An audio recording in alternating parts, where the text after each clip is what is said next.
In this little video, may not be a little video, we will see, I am going to be swapping out the radiator on the Evo for a nice shiny new aluminium one from Koyo.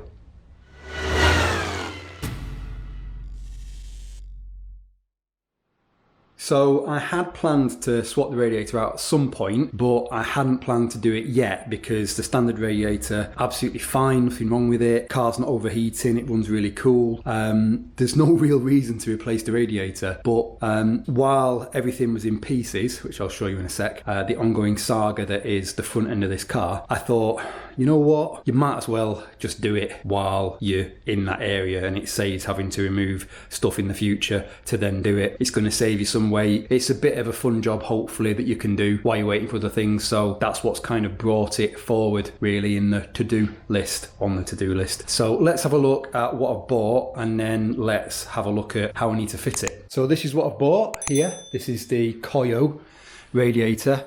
It's brand new, but as you can see, these fins are so delicate that already, even though it's brand new in the box, some of the fins have been a bit bent, which has kind of spoiled the look of it a little bit, which is annoying. But it is 4.3 kilos, I think, pretty lightweight, and it's all aluminium. It is completely standard fitment, or should be. I also bought the Koyo, you can see it, the Koyo rated high pressure radiator cap, 1.3 kg. The one that's on the car now, the Rally Art one, is 1.1.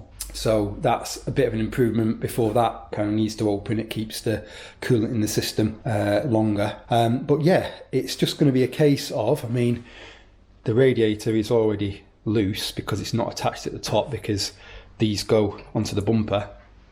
It's just going to be a case of draining it, taking off the top pipe and the bottom pipe, which is just two of the butterfly, I think they're called butterfly clips. And then, yeah, we can just drop the new one on. I haven't yet got new hose, and I haven't got a new fan yet because I wanted to get the radiator here before I ordered new stuff. So I need to do that. But first things first, let us get the old radiator out. So in order to drain the radiator on this car, really easy. Just make sure the cap is off or loose. And then, I don't know if you can see from here, maybe you can see that. That is the bleed screw there at the bottom, or bleed screw, whatever you call it. So just need to undo that, let the radiator drain, let the system drain, and then we can take the pipes off, get the fan disconnected, and then it just lifts out.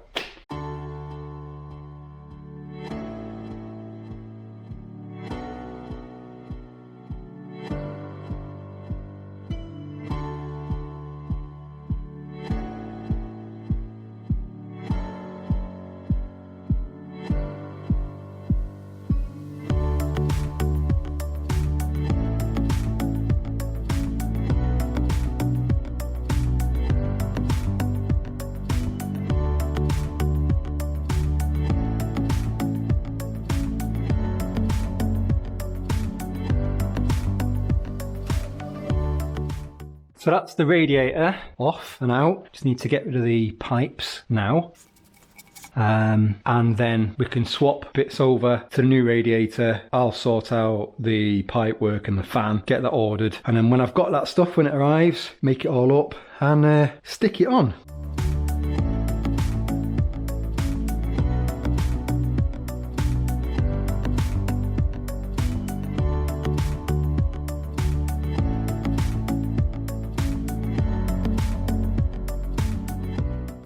Okay, so a bit of time has passed now since the last clip, waiting for things to arrive, but stuff has turned up now, so we can take a look at what we've got and why we've got it, basically. So there's our radiator, sat there waiting.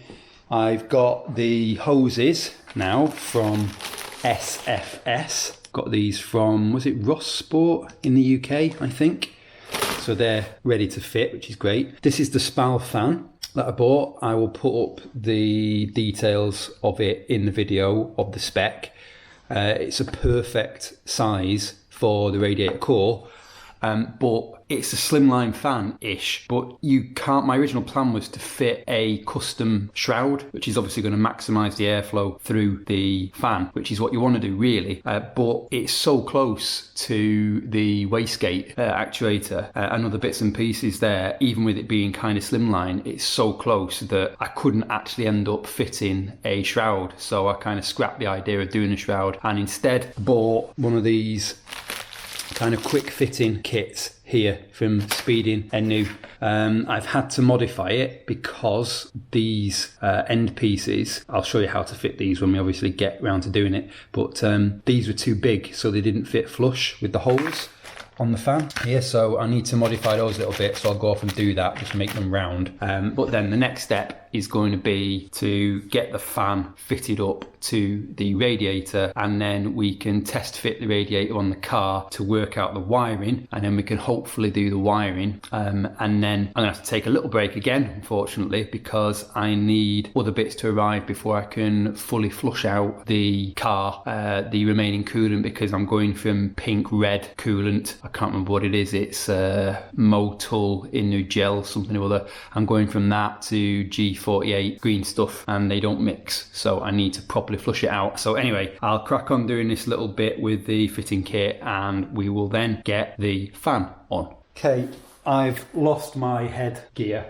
so I can't put the camera on my head. I think I've left it with Daniel, who's working on the Spider. I've now trimmed these down so they're circular, as good as they're going to be.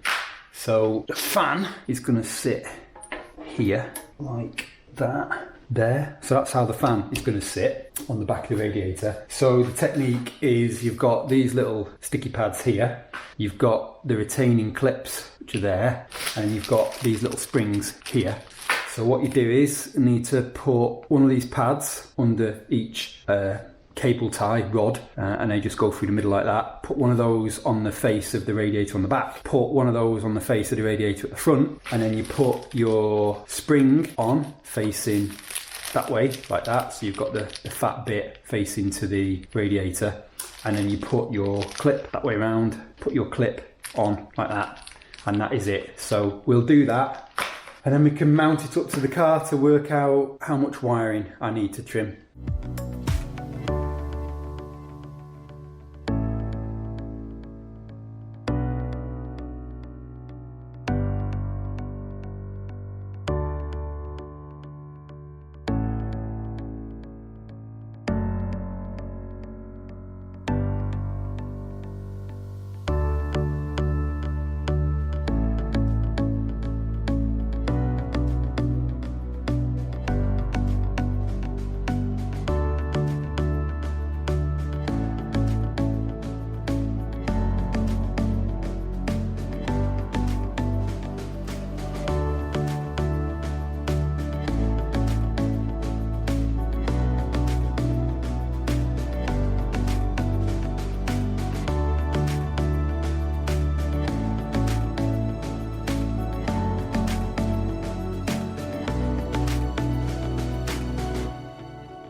Okay, so the fan is all fitted up now. The clips, glue's dried, so that's all secure and sorted. So the next thing we need to do is the wiring. The original fan on the car is 2-speed, it's a high and a low, which is controlled via 2 relays, but the SPAL fan is just single speed. So what we need to do is we need to join the live wires and the earth wires together from the loom, the harness on the car, and just run it to the SPAL fan, so that in any situation, depending on whether the car wants to run high or low, the fan actually runs. So that's the next job to do. You can see here, probably just about, if you can see the original wiring, you can see there's a blue and a black and a blue and a red, and one of those is high, one of those is low, and then you've got the 2 blacks, which is the earth. And I've already taken a liberty, because it's a pain in the arse job, I've already taken the liberty of stripping this, which is the original plug for the original fan, and soldering on some new wires that's going to fit nicely with the wires from the SPAL fan. I've already done that because it's painful to do. So all we need to do now is just do this little bit of soldering to finish this wiring off. Then we can get it on the car, make sure we're happy with it all, and then it's moving on to the hoses.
2,000 years later. So, as I seem to say more and more these days, some time has passed now since we got the fan and the wiring sorted on the fan for the radiator on the car. And basically, we are now at the stage of radiator being on the car. So, you'll notice the intercooler is now there. I had to fit the intercooler before I fitted the radiator because of clearance issues and yeah, just needing the space free really. So that's what's been holding me up with finishing this off. But obviously that's now in place. So the radiator is in and it's just loosely fitted for now, but there we go. Got my hoses here from SFS. They're all clean and ready to go on the car. The right ones this time, which was a mistake I made. So we can get the fan plugged in, we can get the hoses on. I've already flushed out the engine just by basically putting the hoses pointing upwards and one pointing downwards and just running water through and pushing it through just to get rid of whatever might have been left in there from being a different colour, because I have some G48 coolant to go in the car, which is green, I think, and it was red that was in there. Yeah. So just want to make sure that I don't screw that up. So let's get the hoses on and stuff plugged in, and then we can hopefully get the system filled up, and then we can run the car, first time in 8 months now, bleed the system and put an end to this job basically.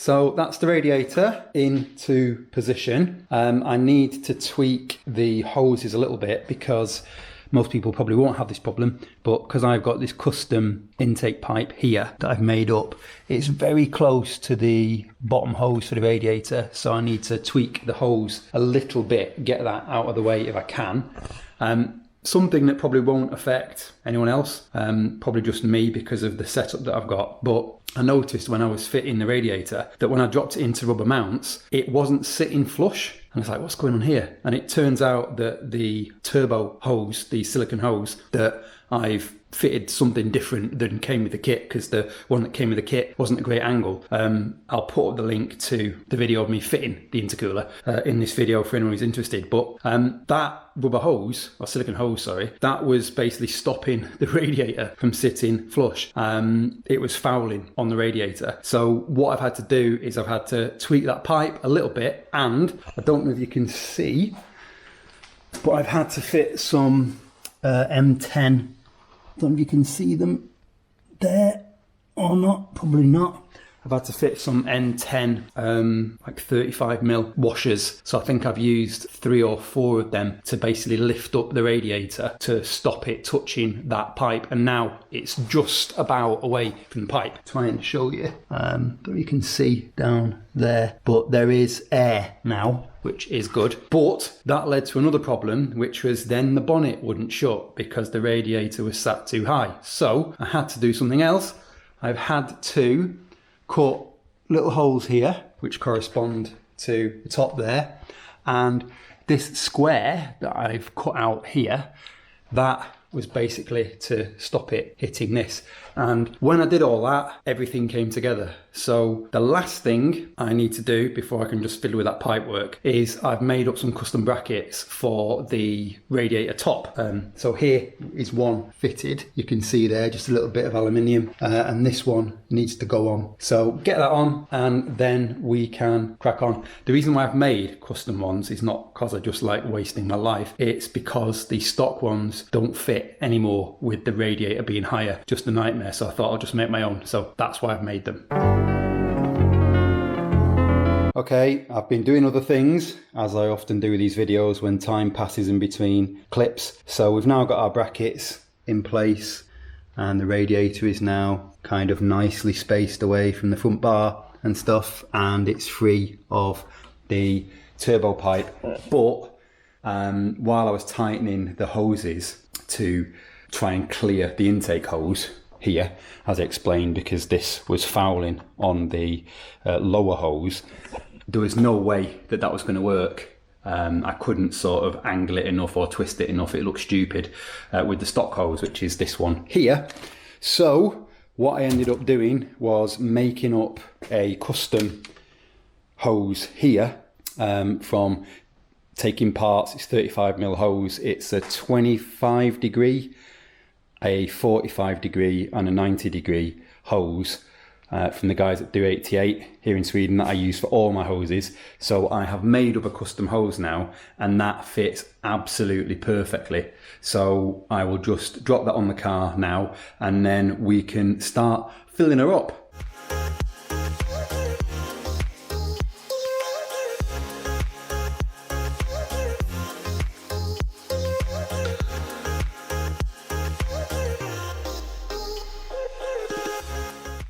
Right, we are ready to start filling up the car finally. Ignore the water on the floor. I didn't have an accident, not that old just yet, but I did run water through the system a few times just to get rid of the rest of that red coolant, and I'm glad I did because there was still red coolant in the system, which is understandable. So that's now clean and clear and done and dusted, so we can get on with adding in our G48 and then hopefully give the car a start and a run.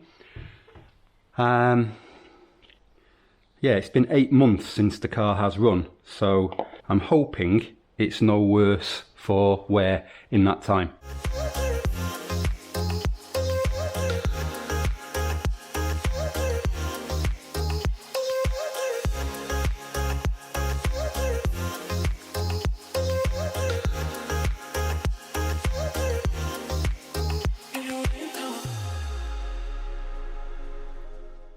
Right, I'm not going to top it up too much because it's going to expand and I don't want it to overflow everywhere because it's not pleasant stuff coolant, is it? So let's give the car a turn over, see if she starts, and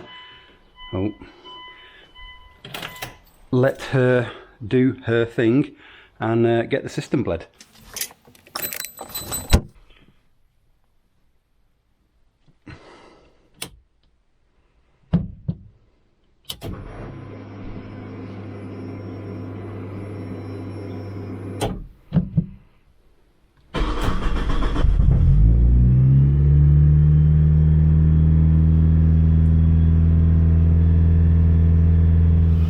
So she's alive!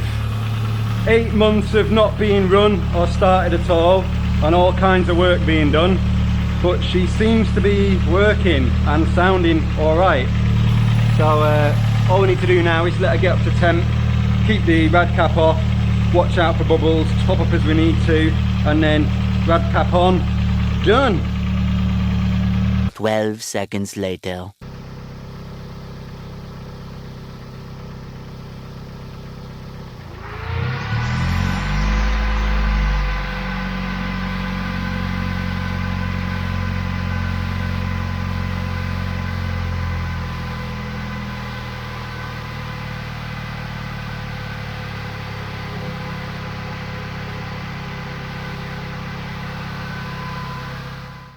So there we go. 8 months of being sat, not being started at all, and the car seems to be okay. And the coolant, I've checked the levels and kept topping it up. It's used just about 5 litres from being bone dry, so I need to buy some more G48. But the last thing I need to do now is just put on the rad cap, and that is it. The fan kicked in twice while it was idling. I left it idling for about 15-20 minutes. So I know that the fan works, which is great. Yeah, I think that is it. Job done. Thank you for watching. Give me a shout if there's any questions. But yeah, that is it. Now we can crack on with other jobs with the bumper and so on, and hopefully get the Evo actually on the bloody road again soon.